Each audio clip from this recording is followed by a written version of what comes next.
This episode, we're discussing a film Mark described as all foreplay and little else. Meanwhile, Bradley's keen to see more elderly action. That's right, mates. It is another blisteringly insightful episode of Written Off.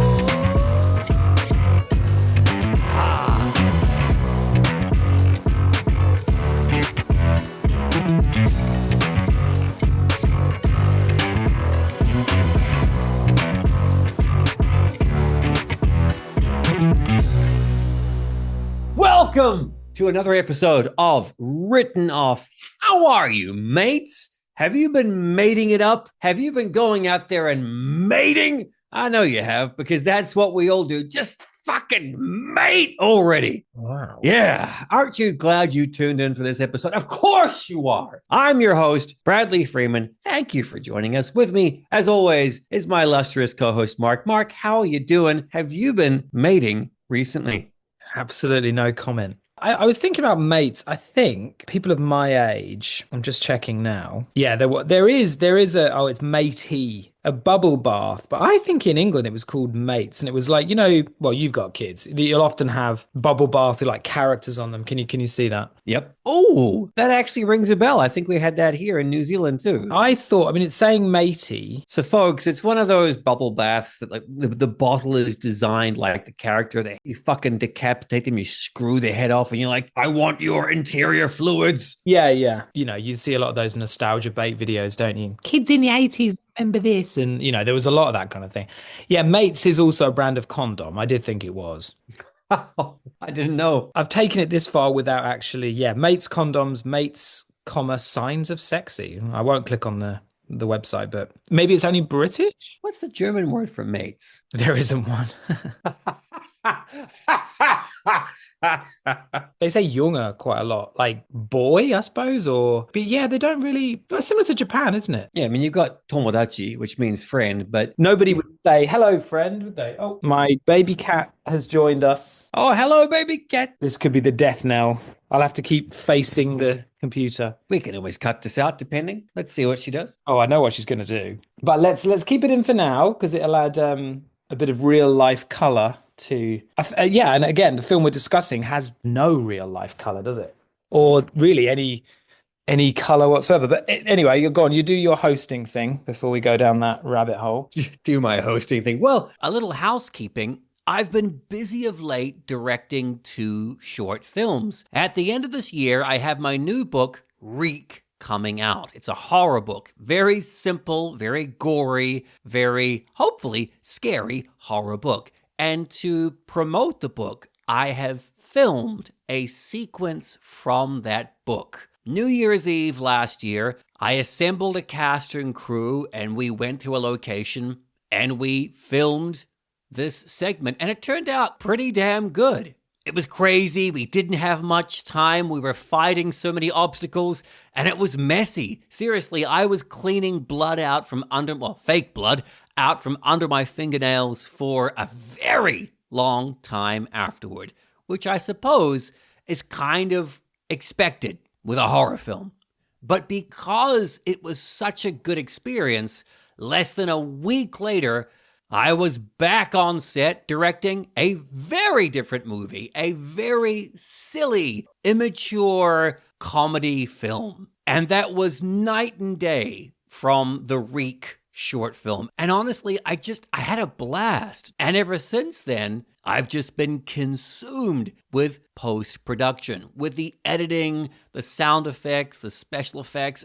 Oh, it's been a massive effort. And I can't wait for everyone to see what we've been cooking up. And I can't wait for mates and everyone else to be like, oh, so you think you're hot shit with your podcast and you're talking about this could have been better. How about this? Well, now we get to see your effort and we get to see if you're a complete fake. So I look forward to that. Before we get into the meat, or if you're vegan, the luscious tofu of the episode, Mark, you been watching anything recently? Have you noticed how his enthusiasm has gone down about 50 notches? Just No. It's just I got distracted because you've got a phenomenally cute cat and you're patting her butt and I'm all for it. Yeah, this is the beginning of the ritual that my cat and I have, isn't it? I did warn Brad before we started that she would make an appearance. She's much more of a cat than my other cat, who's, as I said to you before, is almost like a dog, really, the way he behaves. But she's very much like, right, I've had enough of that. We're going over here, and I'm going to force you to come over here by screaming at you. Whereas he's much more, yeah, I'd say much more dog-like. Mates, I have count them, two cats in this video chat, which you guys can't see because it's an audio podcast. But hey, just use your imagination. Two kitty cats. Yeah, imagine a small tabby and a rotund, semi-rotund black cat. So yeah, as I said to you, and it does, well, two things. One, I'm reading Werner Herzog's latest, I think it came out last year, memoir, which is obviously fantastic. It's gotta be good. It's one of those, it's a bit like the Brian Cox biography or the Brian Blessed biography. You need to listen to it because you need to hear them telling it to you. I know there are people who are, and occasionally I'm a bit snobby about audiobooks, but I think memoirs and biographies, you get so much more if they're reading it to you. So yeah, Herzog is, I think I'm only about a third of the way through, maybe not even that. And the number of stories, and what's great about it is a lot of them are obviously made up, and he doesn't try and tell you they're not. You don't realize they're not until about a third of the way through, when he's sort of, talking to a giant or something, and you're like, oh, okay, this is actually not true. But I really, really enjoy it. I think he's a brilliant, captivating storyteller, obviously, and it's definitely made me want to go and sort of watch some of his films again, which I do have quite a lot on DVD, so I'll do that at some point. But the other thing that we talked about was the Schwarzenegger classic Jingle All the Way. I'd never seen before. I think came out in 96, did it? Quite a lot longer ago than I thought, actually. And it was, for anyone who hasn't seen it, it's a film about that specific time in history where there was a toy, and that toy, the toy du jour, and everyone had to go out and try and find it, and all the parents would panic. Anyway, not a Does brilliant. that even happen now? Because yeah, that was us growing up, right? Like it Yeah. was my generation. It was the real Ghostbusters. Then Mhm. that changed to maybe He-Man for some folks. Yeah, Then well, it yeah. definitely hit with Ninja Turtles. You had to fucking have those Ninja Turtles. Yeah, and then there was like, Furbies, or, there were a lot of Tamagotchis. I kind of feel it was a bit pre-internet. I think now Yeah. there are definite things that are popular, of course, but I think it's just more diffuse. I think we were relatively limited amount of shit was shoveled down We our. didn't have much to choose from. It was this or a brick. Yeah, exactly. And that's very clear when you, again, look at those nostalgic Instagram reels or whatever. And it will be like, hang on a minute. Yeah, I had that. And you realize that there really wasn't a lot of choice at all. So Mm. I think our shared memory, maybe even people in New Zealand, and maybe even America. I mean, my wife being American, there'll be things that we also, and I was like, wow, you had that as well. Whereas I think now, yes, there are always popular franchises, your Blueies or your whatever. And I'm sure that kids are always going to be happy getting the popular thing, but I don't think it's to the extent that it was when Jingle All the Way came out. But as I've said to you, that we were discussing before we came on about the silliness factor and the kind of off the wall side stories that happen in films of a certain era and tend to not happen now. The films are written in a different way. I'm not really sure why. We were talking about maybe it's because they're written by committee or whatever. But yeah, Jingle All the Way, of course, is not a very good film. And the stuff with Sinbad and Arnie is a bit meh.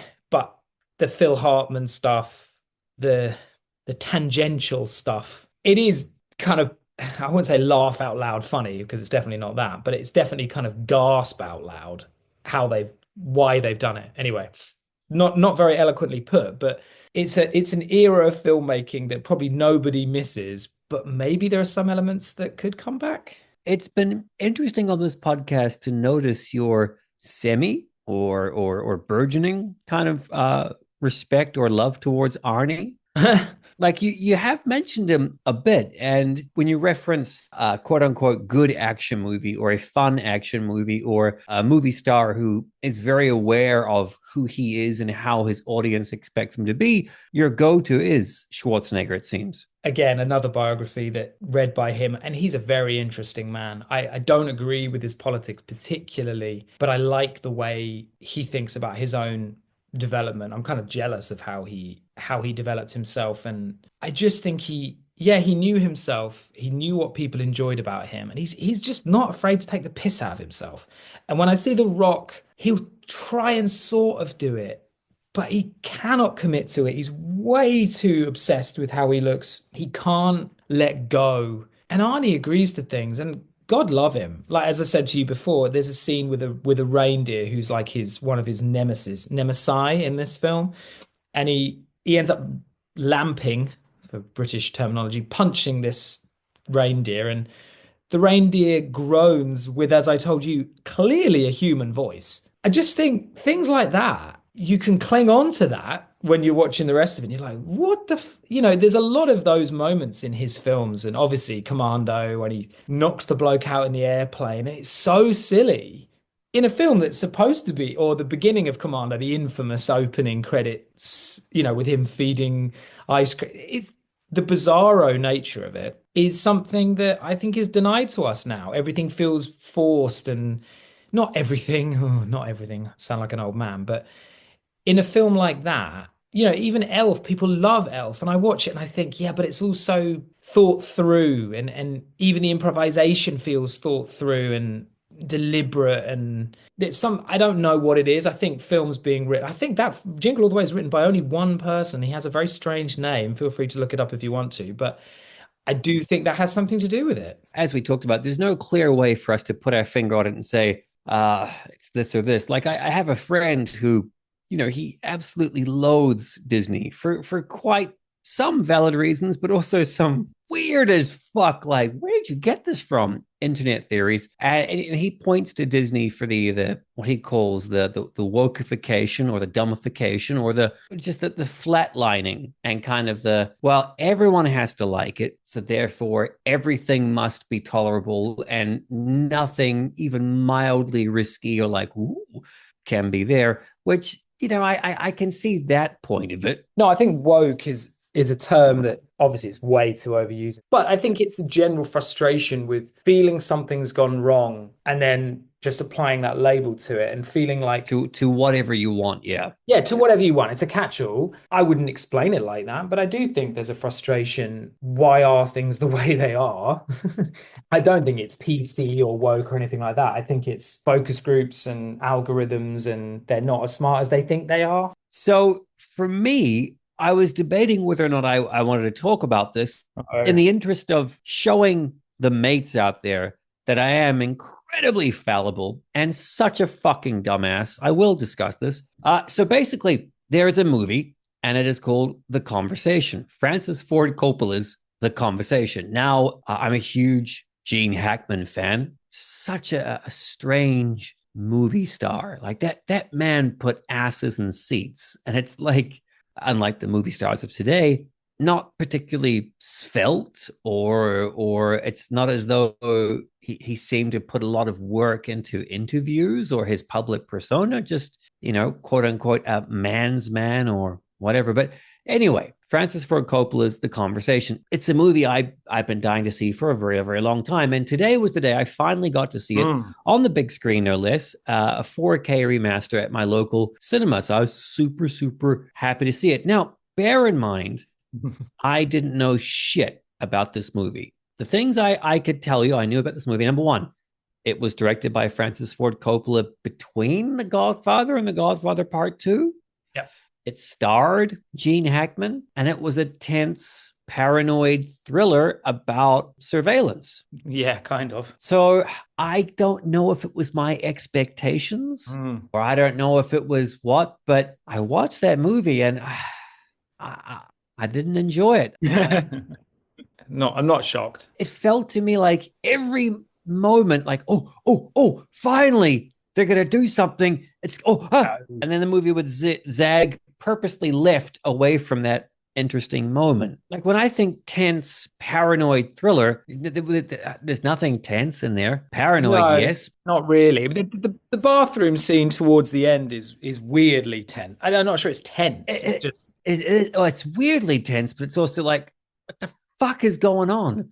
Yeah, absolutely. Do I respect what I saw? Yeah, of course. But I also have to question, like, and I know this makes me a schmuck for wanting it, but I would have loved a chase sequence. Or I would have loved a scene where like this guy keeps on following him no matter what. Like he ducks into this restaurant, he goes into this train station, he does this. He like we've seen that scene 100 times. Yeah, yeah. And to have the main character so purposefully unwilling to share anything about himself to anyone, including the audience, it's a bold choice. And of course, Hackman plays it well, but it's also like, I need something else there to hook onto. Like, apparently the character was heavily religious, but I didn't pick up on that. I mean, yeah, he didn't like people saying, "Oh Christ," but even then, I feel like an idiot. I should have loved this movie. I was prepared to love this movie, but for some reason, it didn't hit with me. Cinema sin number one. I found myself looking at my watch, being like,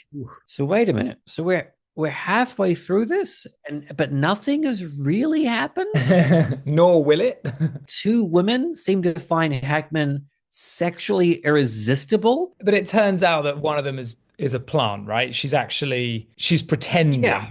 And then she stitches him up basically. So it actually, and what I think is so interesting about that is it's filmed in a way that makes you think like, oh, did they really find him that interesting? Well, they seem to. I think it's quite easy to kind of miss the fact that there's no little close-ups of like the woman going, he doesn't do any of that. And I think there are not that many close-ups in the film. There are not that many pointers to what you should be looking at. You are just watching these things and it's up to you. And obviously, I saw it a long time ago in a very different context and had different, like I had people at university, the professors at university sort of saying, right, we're watching it, giving me a completely different introduction to what this film was and what to look out for. And therefore, when it's like any film, if you watch it going in from a certain vantage point, you'll get a certain thing out of it. No, absolutely. Everything you say is true. I mean, the Harrison Ford character could have been that character stalking him, could have been the guy behind every corner. But Coppola's not interested in that. He's interested in a sad, weird little paranoid story. There's a lot of academic work written about it because it's so open that you can come at it from so many angles. We've talked about this before. It's not trying to lead you anywhere, really. I mean, you can easily argue the whole thing's in his head. And in fact, the scene in the bathroom kind of makes you think, no, it looks like it hasn't happened, actually. I like it for all the reasons you don't like it. It is slow. It's really slow, but I love the playfulness of the sound design. I love the concept of, you can just get things wrong. It's very much like a meditation of you get stuck in your own head, you get on a path that you can't get off of, and no one can convince you it's wrong, but actually objectively maybe you're wrong. And I think that's a good metaphor for how a lot of people dogmatically hold on to beliefs now. And for anyone out here listening, there is so much academic writing about this film. I'm not looking this up, so anyone listening to this, please don't laugh at me, but it's the name of the kind of glucous membrane of a child that comes out of the womb has a call, and it's also about, and he wears that like see-through cagoule, we'd call it, like waterproof thing, and that's it's the worst cinema coat I've ever seen. It is.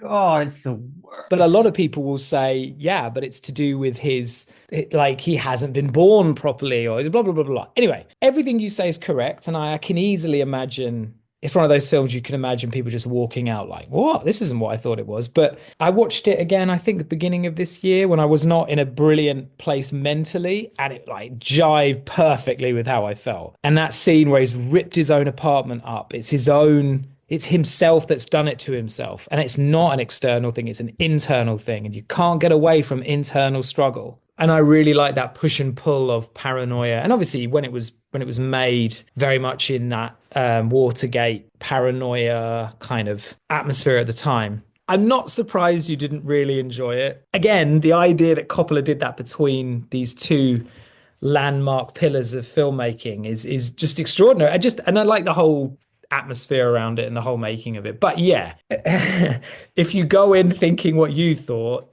you ain't gonna like it. I loved Megalopolis, but I went into that expecting an artist of his age basically coming on screen, like, look at this shit, look at this, and just having a blast. For anyone who can't see, which is all of you apart from me, he did do the wanking gesture. In my mind, with this movie, I did not expect it to be so open-ended, introspective. It's all what you bring to it. It's certainly not a thriller in the typical sense. You know, I've been in cinemas, I'm sure you have, where the people around me are hooting and hollering, and I've thought, are you fucking joking? And alternatively, I've had people walk out of films. I saw I think it was Zone of Interest last year. Two people walked out, and I'm like, you don't find this incredibly gripping? Okay. You know, that's the interesting thing about life, isn't it? And I'm not, by the way, saying your opinion's wrong. I think your opinion's completely valid, because if you're hoping it will pull one direction and it pulls in, it is a very weird film. I mean, it definitely is. But the score, you must have enjoyed. I mean, the score is one of my favorite scores. I listen to it quite a lot when I'm reading or something. Like, it's so interesting. I normally pick up a lot on scores. This one I didn't. And I was quite sad because I read after the fact that it was written before it was shot. And I love it when a movie score is, I think that is personally the best way to make a score, is to the music first and then your film. But I was so focused on this movie, waiting for it to do something that I was expecting, that I didn't even hear the music. I was just and now this is going to happen. Oh shit, this is going to happen. And it's not happening. Yeah, I think if you watch it, if you do watch it again, the music's like kind of telling you we're not doing that. I want to talk about music when we get onto our film as well. The music, we've talked about this before, but the work that the music is doing in this film, the weight that it's pulling in this film, it's like dragging this fucking featureless corpse along in its wake. Right. Well, I'm glad you watched it. This is a movie I will definitely come back to maybe every decade when I'm older. I think he was actually younger than us when he filmed that, or around our, wasn't he? Thought that got the biggest laugh. Like I was like, ha! Yeah, I stifled it because Hackman is 44 years old in this movie. So he's a year older than me. Yeah. But motherfucking 44-year-old Gene Hackman looks like 60-year-old Gene Hackman. It's incredible, isn't it? Like, I think Roy Scheider, Chief Brody, I think his character is 45 in Jaws. Yeah. And it's like, I've grown up with Jaws. It is my favorite movie. Brody, for me, is this forever adult, which I can never attain. And when I pass 45 and I'm older than Chief Brody, I think I might break out into flop sweat and start dribbling in the corner of some room somewhere, because that just shouldn't fucking happen. In the Santa Claus, which I thought I'd watch in a similar vein to Jingle All the Way, but I couldn't get past the first 15 minutes. But in Santa Claus, Tim Allen is 41. So he's actually younger than us. But it's interesting with you saying that about Brody, but the relationship you have with your kids is, surely that must kind of somehow attach you to, how that very, very famous scene with Brody and his little boy, where there's a lot. I think, there are probably elements of your life that are closer to that than you probably consciously think about. I'm sure there are. It's just in your brain, you're still, you don't feel as adult as he does. I think I'm just an immature man-child, because I watched E.T. with my kids and I didn't have any connection with the mom. I was like, yeah, Elliot, yeah, you fucking go into that woods and you get that toadstool alien and you bring him fucking back home. But I think Brody is quite silly and playful at times. Like when he's on the boat, there are some nice moments where he's quite childlike, I think. Even his relationship with the other three, like you see bits where he's almost like giggling. And there's, obviously there's the show me the way to get home where he gets kind of carried away. And there are bits in it where he's more childlike than maybe. One of my favorite shots is when they're chasing down the shark. Quint's yelling at Hooper to pilot the boat faster. And it's just one shot of Scheider holding on to the transom, whatever the fuck he's holding on to. Yeah. And the water is speeding by him in the background. And he's just smiling. Think about his age, though. He'd have been a child of the war, basically, right? Or a young child of the war. And they had to grow up fucking quick. Pretty much anywhere, doesn't matter where you were. Funny thing, very, very briefly, go back to the Werner Herzog thing. There's a brilliant passage where Werner Herzog is talking about how poor he was and how he says at one point, me and my brother had to carry these bags up the top of this hill. I'm paraphrasing, obviously. And it took us 1 hour to do this. Now tourists take 4 hours to do the same journey. But I believe him when he says like the extremes that they push themselves to in order to do things that now would be like boop. And I think that also adds to the aged, withered, and tired nature of how they were. The same as Hackman. You know, Hackman's 44 is our 84, probably what he had to go through. So we are lucky, pampered little babies that we are, that we didn't have to go through a lot of what they had to go through, which is something that I don't see talked about that often. It's normally like, how is he 41? But actually, it was fucking rough. Anyway, speaking of rough, let's get to the focus of our episode, which is what happens when you mix a popular children's book, a big budget, a handful of known comedic actors, some cinematic legends, and a great dollop, there's a word not often used, a great dollop of CGI. Well, you get 2006's Night at the Museum. I love the wince, just the withered wince that you just. Whew.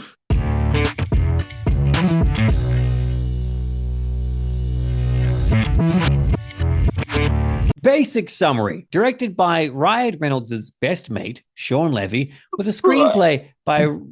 I knew you couldn't avoid a Reynolds dig. Screenplay by Robert Ben Garant and Thomas Lennon. The film is based on the 32-page children's book from Milan, Trenc. Unlike the book, where only the dinosaur skeletons come to life. Oh. Yeah, the film focuses on a down-on-his-luck divorced dad whose night watchman job at the New York's American Museum of Natural History reveals that the exhibits come to life at night. Hijinks ensue. In the book, there are other exhibits, but it's only the dinosaurs that come to life. So the tablet only has the effect on the dinosaurs. Not too sure about the tablet, but basically just, yeah, it's a children's book. It's a picture book. Really? All the dinosaurs escape from their exhibit, and the guy has to go and kind of track them down. It's all kind of dangerous and okay. Interesting. So it was the novelization of the movie that was the first thing technically to have all the exhibits coming to life. And what about Dick Van Dyke? He's not in it. No. So the reason why they're,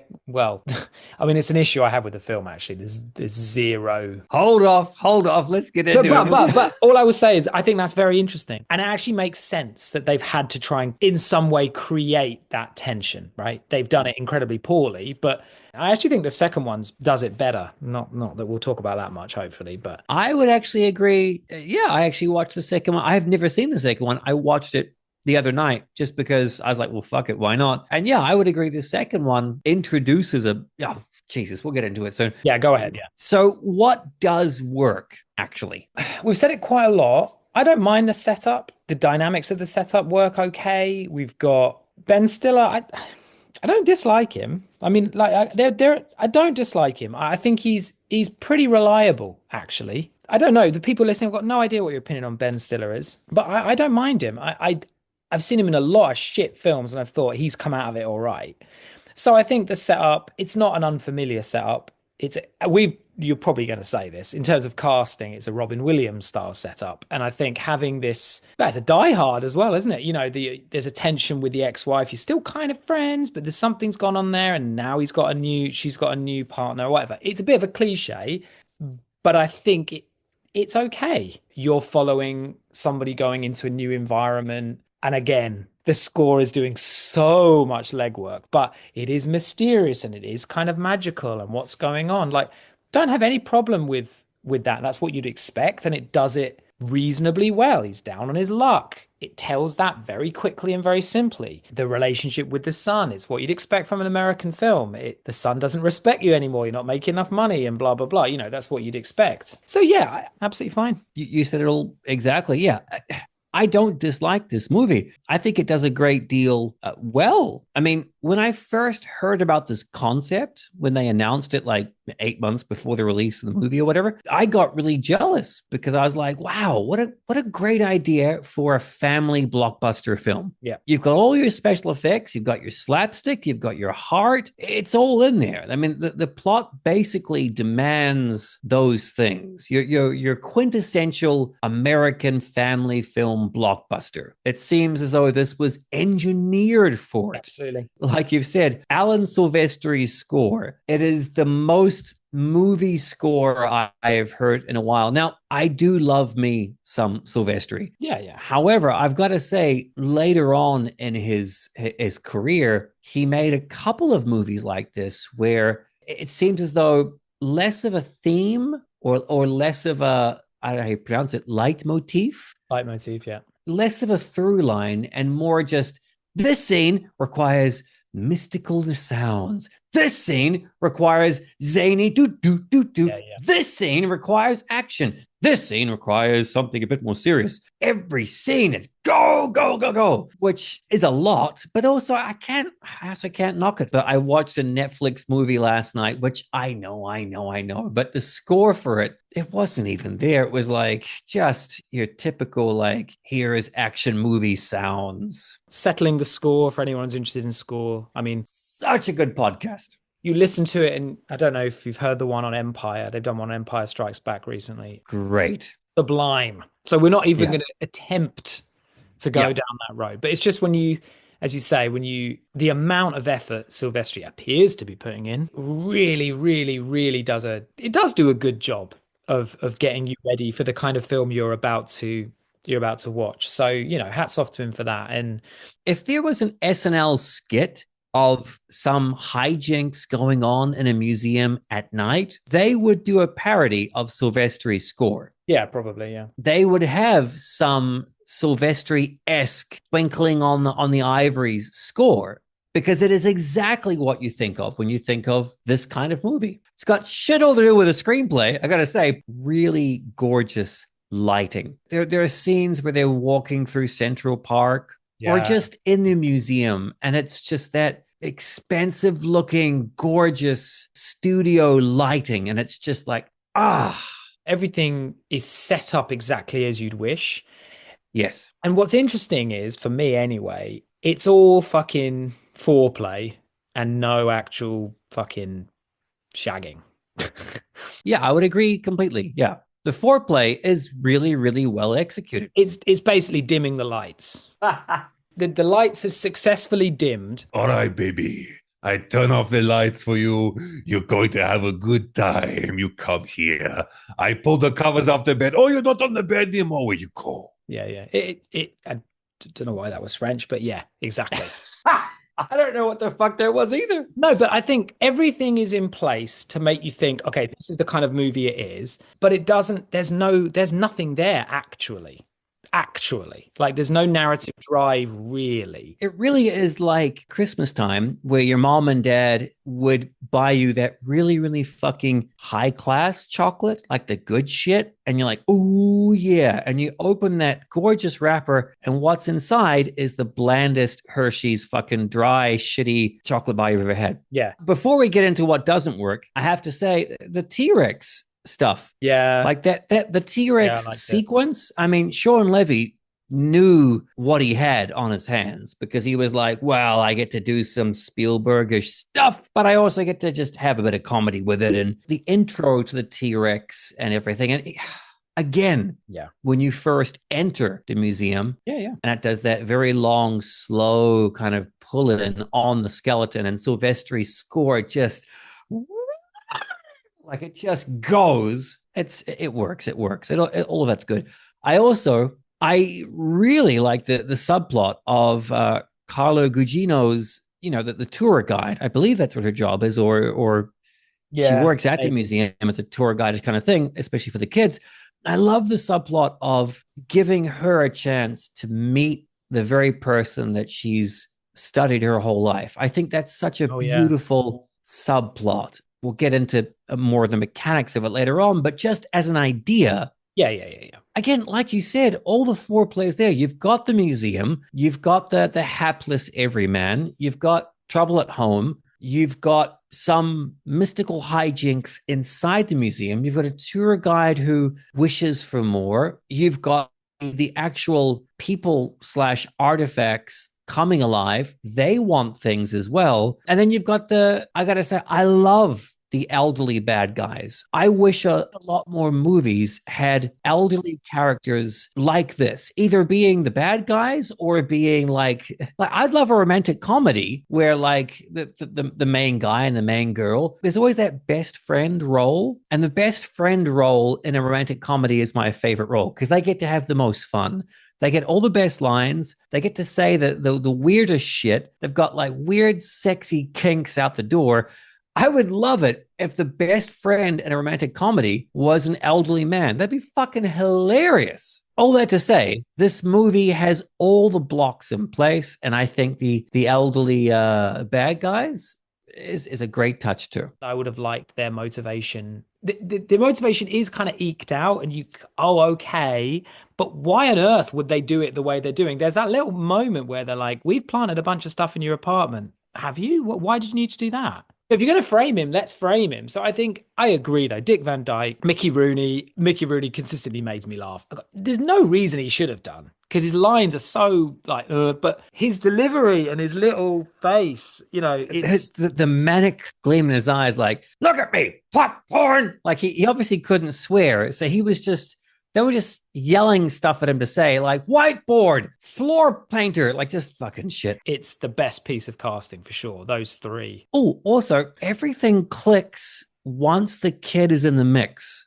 Does that make sense? Like, once the kid is there in the action, it becomes the movie it so desperately is trying. Yeah, arguably should have been in it earlier, yeah. Like, having the kid be outside the museum, it doesn't work. But once the kid is there, setback after setback, and, Larry has to go and solve this problem, if the kid was there with him or tied up in all of it, it would really pop and zing a bit more. Him being in it, I agree. 100% agree. And that's what I mean. I think they weren't quite sure that the balance is wrong. That the balance all the way through is wrong.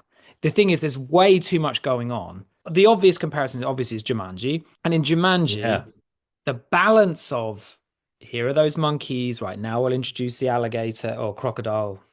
Here comes the hunter. Yeah, the balance of it is brilliant in that film. They give it to you, back to the foreplay again, and then they take it away. It's the way they do it in that it's much less cluttered. Even though there's a lot going on, it ekes it out much better than this. So then, what was the first mistake this movie made? And I can tee it off. Yeah, go on, please. It is the instant Ricky Gervais comes on screen.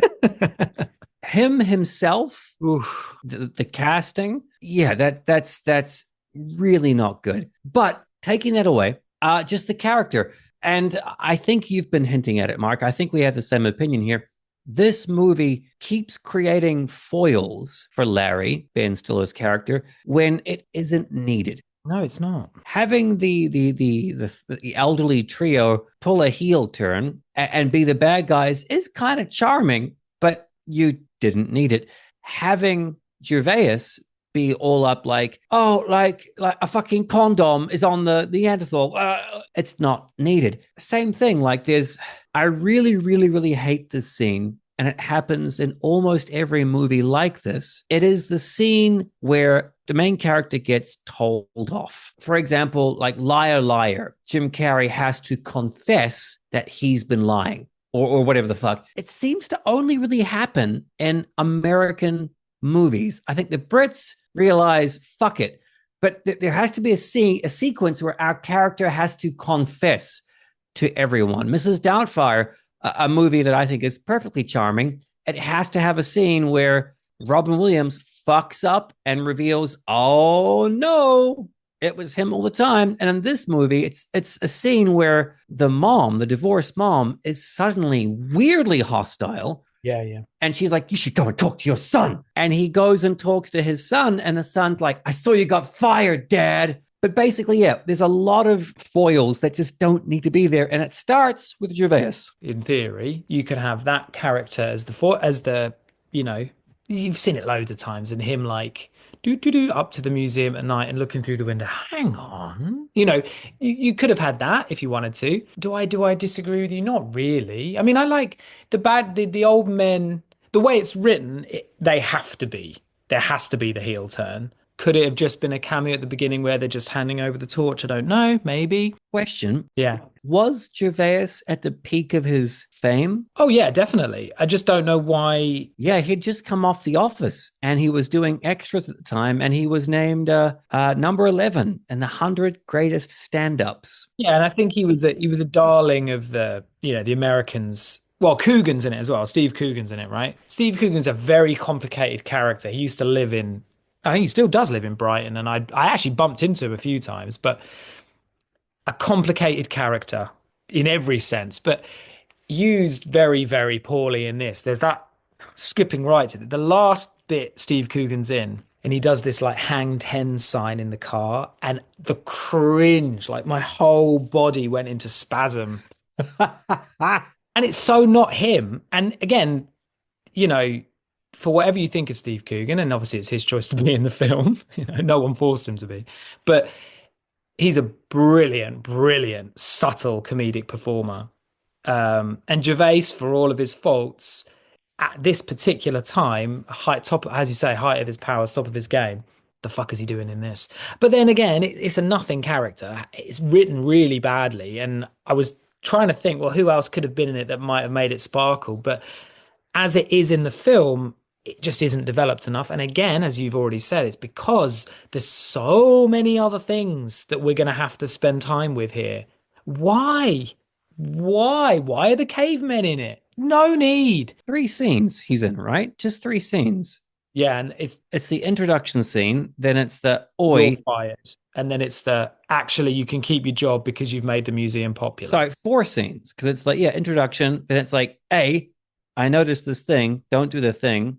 Number 3, you're fired. Number 4, you're not fired. Yeah. It feels like his stuff could have been shot in 3 days. One of my favorite characters is the friend of the son who goes, "Your dad's just been canned," and then just walks out of the film. Nothing more American than that. I wouldn't even know what being fired was. I mean, I guess it's such an intrinsic part of American culture, but would your kids know? It's so weird. How much time passes in this film? Is it 2 nights or is it 3 nights? First night is the first act. Second night is, he really seems to get the handle of things. Yeah. Very quickly. Yep. It's no less than 3, no more than 4. Yeah. And I think this film is crying out for a montage to show him getting to grips.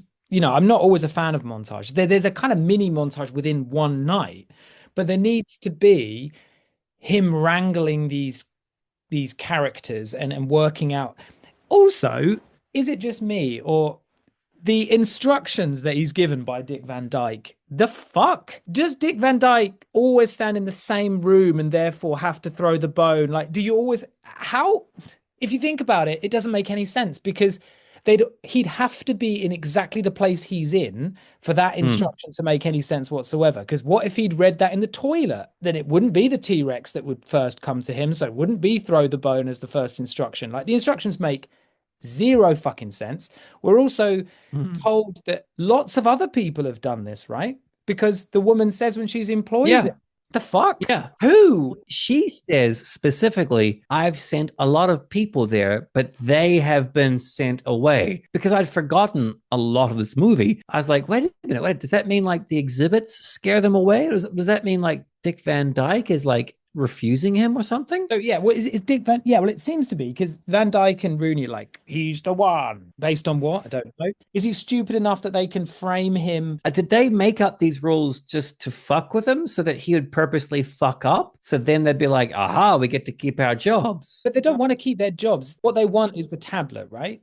Yeah. So they need to frame. I just don't know what they're doing. Like, and those rules, it doesn't make any sense whatsoever. And it doesn't matter. It's a kid's film, blah, blah, blah. But it kind of does matter. The reason people still watch Jumanji, the reason Jumanji went on to be a thing later on, because the rules, basically speaking, within that universe make sense and they develop in an interesting way. In this, it's fucking dropped. It really is. All the monkey fucks it up and it's like, bah! Why is Dick Van Dyke partying with young women? What that party is to celebrate the fact that they've now passed on their job. Did they enjoy the job? I mean, there's nothing. If I were a smarter and more attentive person, and I'd probably make a really long YouTube video about it. Nothing makes any fucking sense. Time for an ad about my book, Momo and Matsu, The Director's Cut. But to keep things brief and silly, I'm going to be asking a couple of questions. If the answer is yes, then you'll hear this. The answer is a no, well then you'll get this. Delightful, right? Here we go. Is Momo and Matsu, The Director's Cut, a heartwarming tale of a friendship between an old man and the ghost of a high schooler? Does it feature recipes? Will this help me bake the perfect loaf of bread? Is a pug dog central to the plot? Are there vampires in it? Masculine, impulsive vampires wearing cool clothes and doing dark, unspeakable things in the night, all in a very sexy manner. Is the book set in Tokyo, Japan, and features a diverse cast of characters? Will reading it make me sexually appealing? Can I use it on my Tinder profile? Is Tinder even a thing anymore? Is it available in ebook, paperback, and hardcover right now on Amazon for less than the cost of a whole pizza? Last question, is it any good? Well, for that, I'm afraid you're just gonna have to read it. Go on, jump on Amazon right now, type in Bradley Freeman, Momo and Matsu, The Director's Cut, and hopefully have a great time. All right, back to the show. Moving on to the next part, let's answer your question. Ooh. Why do you think they made the story choices they did? Let me ask you a question. Why is Larry so apparently flaky? And it's only in the beginning of the movie and very, very quickly dropped. But apparently he's got all these ideas and inventions and schemes that never see success. We never actually see any of those ideas or schemes except for like the clicker. I was thinking, oh, well, that means later on in the movie when he has to solve the problems in the museum, we'll see his crafty mind at work, but not really. So it just seems as though it's just an excuse for him to be put upon. And we'll get into this later on. And I want to hear your opinions on this, but they didn't want to make him a deadbeat dad. Right. A deadbeat dad would be the most practical through line. So how can they make him quote unquote irresponsible, quote unquote unreliable? Yeah. Well, let's just make him whimsical. Why do you think they made that choice? They need to make it so that he's quote unquote desperate enough to do this weird job. It links back to, Gremlins or Honey, I Shrunk the Kids, these like creative potential entrepreneurs that don't know how to fit within the rules of a normal job or don't listen to the man and they need to do their own thing and they're bumbling along and they're not very successful at it, but they're lovable all the same. So it's got that trope in there. He's on his arse and he's going to have to do something quite desperate to get out of that. So it's kind of like a 2 or 3 different tropes from late 80s, early 90s that it's glommed onto, but it can't do it in the same way. Ben Stiller maybe can't pull that off or isn't really his strong point. I think it tries to play towards Ben Stiller's strengths as much as I like him. I'm not always quite sure why I like him. He's a writer-director. He knows what works in terms of comedy and for himself. I think Dodgeball is the best thing he's ever done in terms of and knowing what he can perform as, Flat out loser is not his style, is it? They've tried to have their cake and eat it a little bit. In terms of, but as you say, why not make that how he doesn't problem solve anything like that. He just walks around going, you go over there. And they're like, oh yeah, actually, it turns out this is exactly what we wanted someone to say to us. And it's like, oh, really? Maybe you remember this, maybe not. Jim Carrey's The Mask. It hasn't aged well, or how to put it.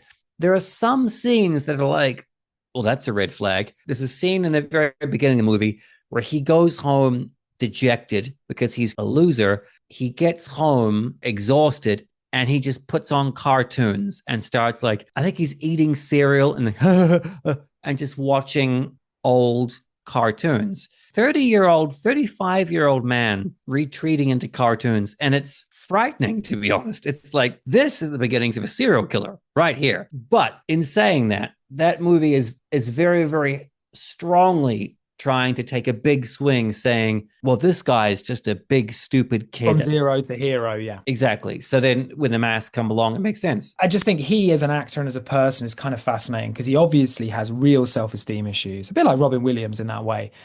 And I think that vulnerability and that sense of, I could actually believe that this person is failing and they're getting in their own way. I think Stiller doesn't really do that. And that's the one thing about number two. For spoiler for anyone who hasn't seen, at the beginning of number two, Stiller is incredibly successful and he's now running this incredible company. And that's what the sensibility of that era of America wanted. They wanted that big success. It's like if at the end of Gremlins, the dad turns out to actually one of his inventions is a success. No, it's fucking not. And I think probably that's one reason why I like the film. But isn't it funny how in Ghostbusters 2, they were like, nah, fuck it, let's just ruin them, take them back to the fucking zeros with their burnt out car and they're playing at kids' parties. Well, that's because that's tension, and I think in this, it shies away from doing it for whatever reason. I don't know. Again, as you say, it's an efficient setup, but nothing that it sets up, apart from the magical element of it, narratively, nothing it sets up pays off.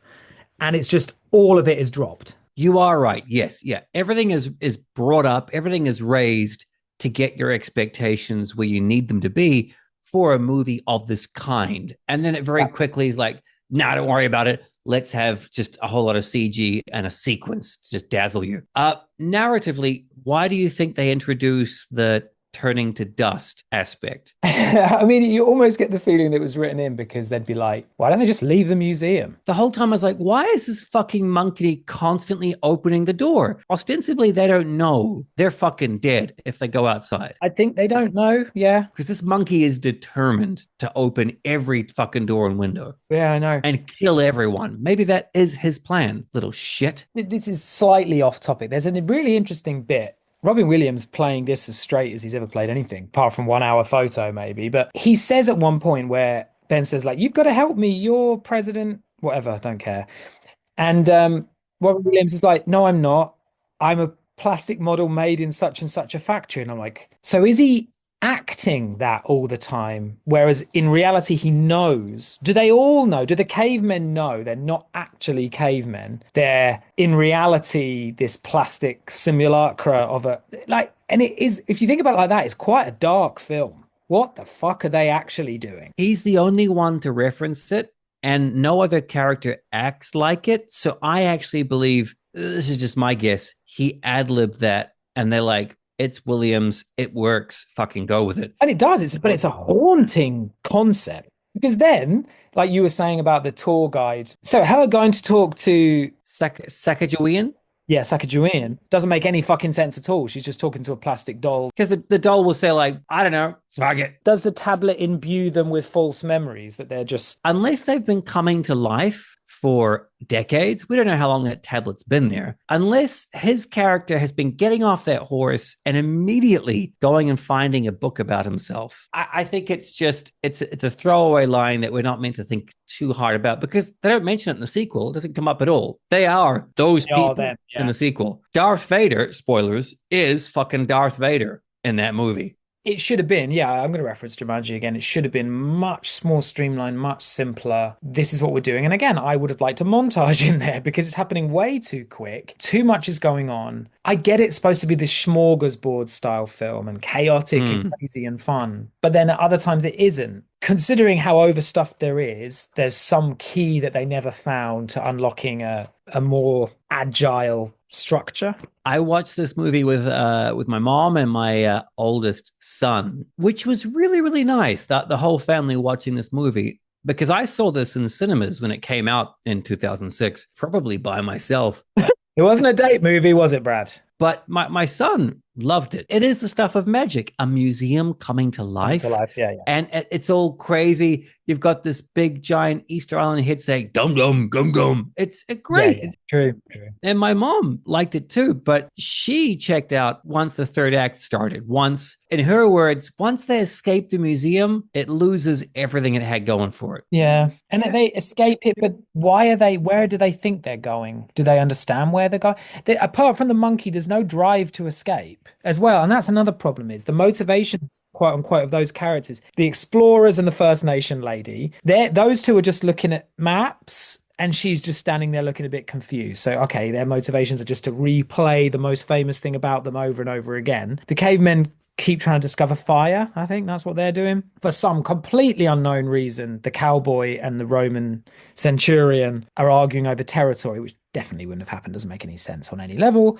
So they've all seemed to have their own little kind of sub motivations. If they all had the motivation to get out, that's one narrative drive, but they're not doing that. All Ben Stiller is doing is trying to keep him in check so that the museum looks good the next morning. Like, I don't even understand that. Attila the Hun, seemingly the one character who will want to escape and want to propagate and to spread, has no interest. He just wants to just harm one human being at a time. So again, as you were saying earlier, why did they need to turn into dust? If you just had it that they all want to escape, but Stiller's job is to make sure they don't. I think it's a great mechanic to keep it all in one location. Yeah. I would have leaned into that a bit more. Like this would have broken my heart. I wouldn't have wanted to see this, but let's say that caveman is out there and Robin Williams, his character, like, get back, pulls him back in the nick of time, but then he gets the dust. Like, that would be Mark's face right there. Like, no one wants to see Robin get hurt, but this movie does the thing that a lot of Robin Williams movies do, where he has that slightly teary-eyed speech to a character. I don't know, pal. He's slightly teary-eyed, and it makes me teary-eyed all the fucking time. Every time he does that, and he does it in so many movies where he just admits that he's a fuck up. And it's just like, oh. Right, next question, Brad. All right, so wrapping this up, what scenes or what changes do you think would make this movie better? And again, Mark and I seem to be basically in agreement. It's not a bad film. Sometimes we've earmarked films that we're going to cover. Like most recently, we were going to cover Battle Angel Alita. Yeah. A movie we both saw together in the cinema, a manga that I'm a big fan of, an anime I'm a big fan of. I rewatched that recently. I had my notes out, but every single note was a positive. From a screenplay angle only, and this is no surprise to no one, Jim Cameron, fuck, does he know how to be effective. By the 30-minute mark, he had introduced everything. You knew each character. You knew what the stakes were. You knew the locations, you knew the tech, you knew the big bad. It was just so lean. And he'd also had 2 or 3 action sequences which told you the plot at the same time. It wasn't just action. It was like, well, here's another way for me to explain this world to you really quickly. Just, wow, that is a mighty, mighty skill. All this to say, we can't do Alita because I think on a screenplay level, that movie works. It just works. And so for this movie, Mark and I, we don't dislike this movie, but as we've been talking about, maybe some small changes, character changes, plot changes here or there would have elevated it. It needed to make a decision about where the tension was coming from. Are we going to have Gervais possibly finding out what's been going on all along, and then you can then resolve that in various different ways? Are we going to have the old dudes? I think because they're so good in the film, the fact that actually, this tablet makes them young again. And surely that's something everyone would want if they were getting on a little bit in life. I think you can have that as a motivation. Again, Ben Stiller, what does he want? I mean, we know he wants a job because his kid thinks having a job is the most important thing in the world, which is also kind of weird, isn't it? Well, why are they always going on about jobs and like fucking kids that age give a shit about that? Are you joking? My plan B is going to be a hockey player. My plan A is going to be a stockbroker or bond trader. I'm like, sorry? Okay. If you're going to lean into the chaotic element, which I get because, as you said, your son was well into it, and I can imagine I probably would have been as well. So that's fine. Let's just have a streamlined motivation for the chaos. I keep mentioning Jumanji, but the original Jumanji I'm talking about, by the way. You've got a very clear idea. You've got a very clear antagonist, but in this, you don't have it. It's a real hodgepodge film that, to me, it doesn't have any drive. The chaos is going to happen. Okay, the chaos is happening, but we don't know why really. And we don't know where it's going. It's not going anywhere. Oh, but now actually, if they go outside, they turn into dust. Okay, well, that's a motivation. We're not really going to follow that through. Are we going to have the museum is in danger? There's that thing that's hanging. We need more people in the museum. Okay, let's go that way. Could have gone that way. No.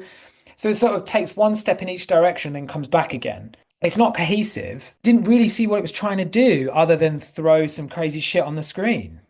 What I would have liked to have seen, and they mention it, it's not done with any real interest or any real backbone, is that museum attendance is down. That's the reason why the oldies are getting downsized. Yeah. And that's the reason at the end, he gets to keep his job because he's doing publicity stunts, which bring people in. What I would have liked to have seen is a through line with that. And what I mean is you get to have your cake and eat it too. I would have made it that he is a deadbeat dad. He's a good man and he's a fun dad. Yeah. But he's just not a reliable dad, not a serious dad. So he gets this job and he fucking doesn't know the first thing about history. This guy, at the start of the movie, there would have been some groaner of a line where he's like, history.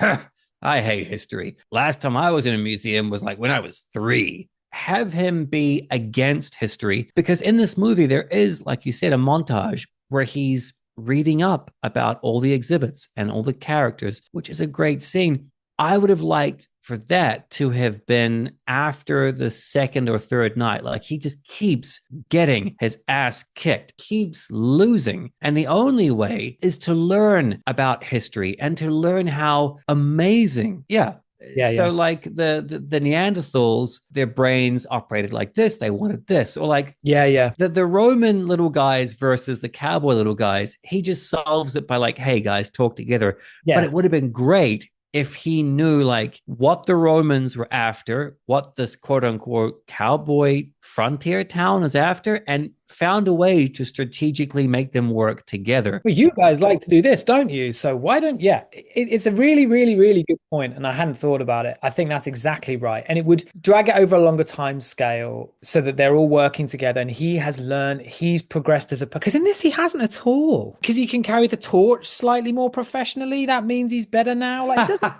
it's a really, really good point. And he has the fight with the monkey. He could have learned why the monkey is behaving like that. Yeah, exactly. But it just doesn't have any ambition. Because the oldies could have been evaluating him. That would have been the threat. Why are you here? You don't like this place. You don't know the single thing about it. Why did you take this job? We've got 15 other people waiting to take your spot because it's a coveted position and it pays well. They're still somewhat the antagonists, but they're just trying to make sure that he loves the museum as much as the kids watching the movie should. And then at the end, still have it for some reason. He does drive up museum attendance, and it does show the wonders of the museum. Well, I mean, we're saying all this, but it was successful and kids obviously still like it. Speaking of successful, can I tell you something mind-boggling? Take this with a grain of salt because it's from Wikipedia. As of December 6th, 2009, the film has sold over 9 million DVDs, over $153 million in DVD sales. Wow. That's in 2009. That's DVD sales. Wow. Your movie cost, it was 110 million. And the box office you brought in was 500 or so million. And then your DVD sales. Wow. That speaks to the strength of the concept of the museum coming to life at night. It is such a good concept. It is, and I don't know if they do it down there. I don't know if you have museums in New Zealand, do you? But in England, in London, most of the museums now will have like you can sleep over at the museum. They give you a sleeping bag and they do a little bit of edutainment, is that a word? And then, but you'll sleep there. And it's the excitement of sleeping in this big old room with this stuff like surrounding you. And again, who doesn't like that as an idea? It's just if we are being, the whole point of this is to think about how things could have been done differently. And I think you're absolutely right. Choose a way to go. And I like the way you've chosen.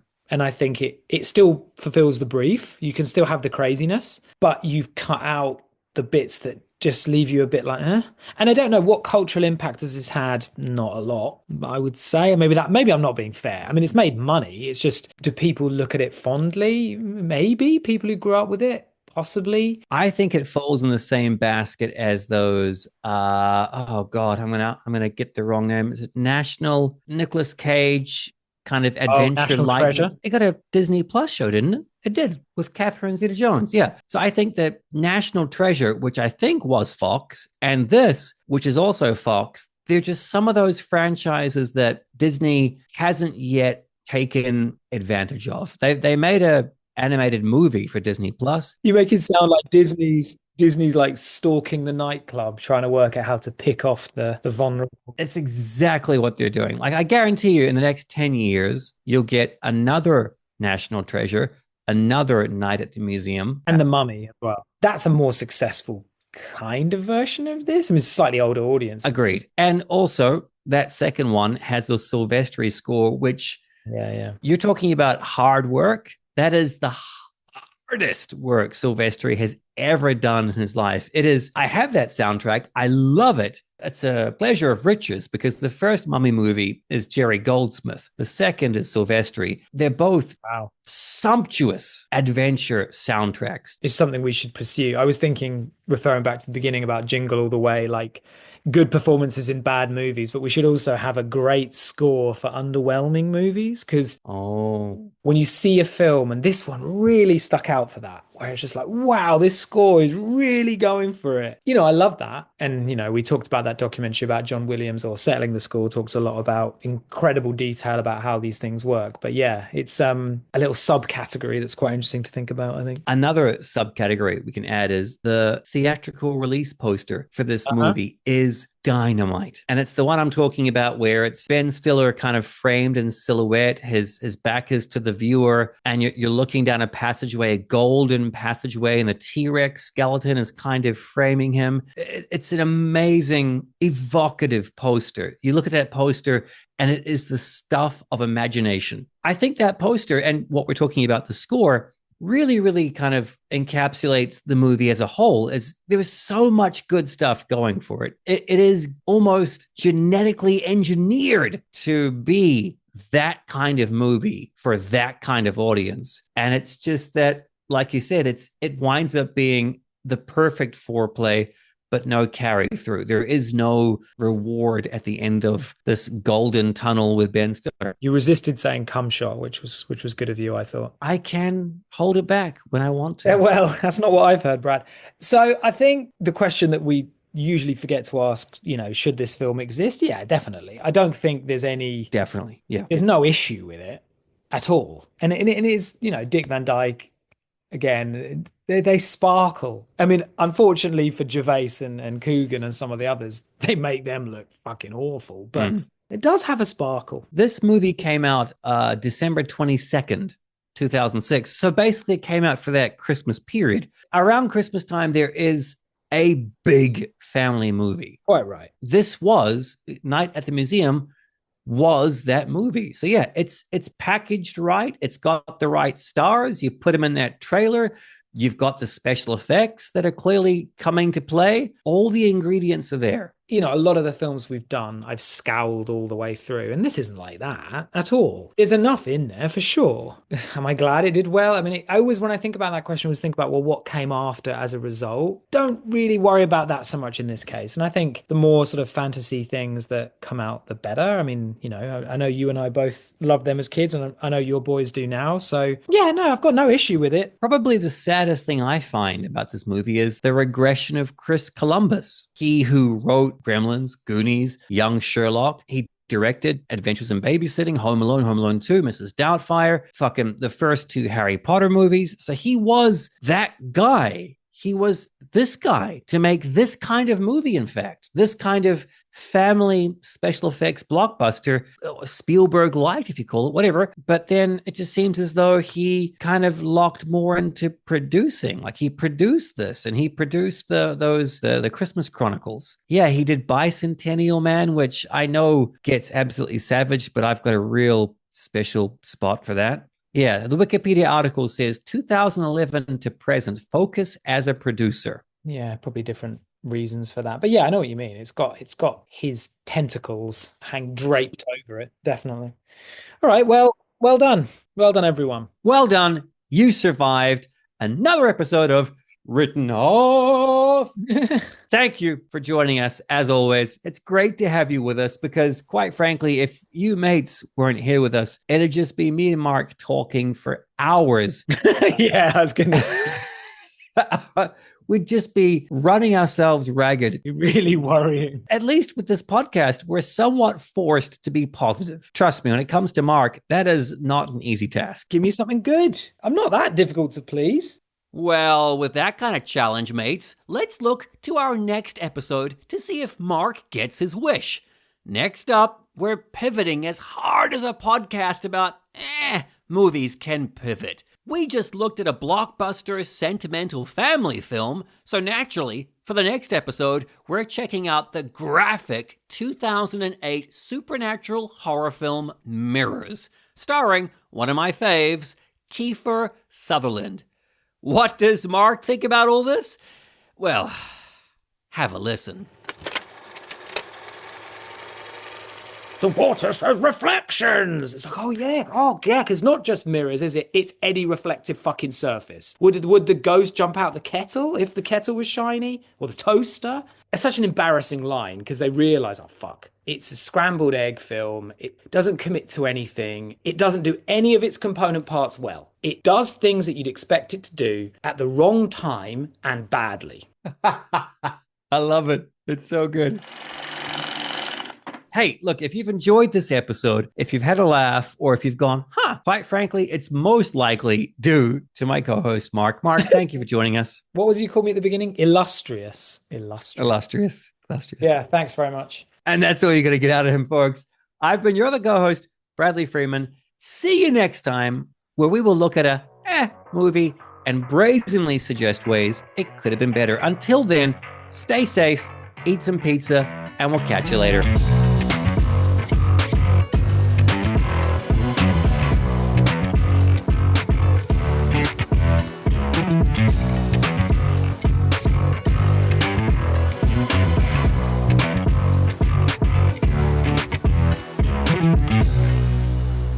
Written Off is hosted by me, Bradley Freeman, and Mark Tasker. It's produced by the both of us, and it's edited by me. Our theme music is by Skane, and our artwork is by Sketchfro. This has been a Pugnacious Podcast production.